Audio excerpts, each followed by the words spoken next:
So this seminarian was actually saying how he had an encounter with the devil.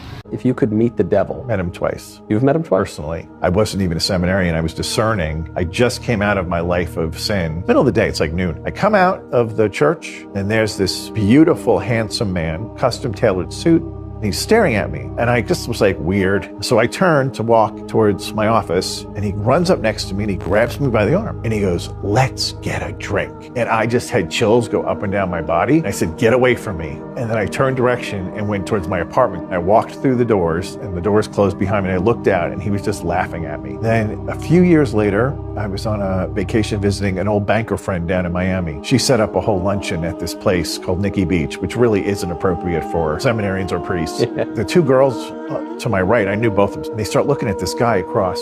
God, look at that guy. He's so handsome. Oh, he's coming over here. And it's him. It's the one that wanted to get the drink. And he walks up and he goes, what are you doing here? I thought you were going to be a priest. This is my territory. You shouldn't be here. When those things happen, God was letting me know, you have no place going to places like that anymore. And I know most of you are going to be saying, is that even real? Can people have encounters with the devil? The truth is yes. I want to narrate my own experience that I've had, with such encounter. And one of the experience I had, when I was in the occult, I went to visit the grandmaster of my cult, the cult I belong to.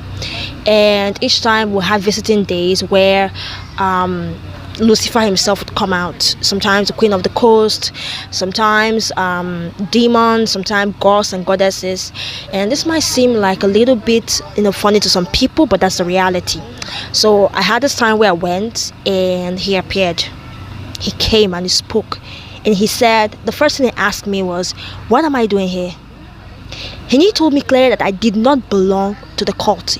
He told me, you do not belong to my world. Mind you, I was already becoming a master. Like I was a master. I was a seer. I was more like a channel. I was a vessel. So I was chosen. So he said, you don't belong here. You don't belong in this world. You don't belong to me.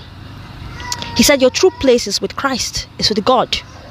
You're not going to end up serving me. You're going to end up serving God. So there's no point me actually revealing any secrets to you. That's exactly what he said. And he said, it might seem like be with me. And you're going to be with me to the end of time. You're going to end up exposing. You're going to end up being my enemy. And at that point, I didn't understand what it meant because I was like, okay, I'm for you. I'm for you. I'm going to see this to the end. Mind you, I didn't know that the path I knew the path I was in darkness. And I knew I was communicating with a lot of creatures, a lot of spirits, a lot of demons, a lot of higher ranking whatsoever, deities and all that. But I did not know that it was evil at that time.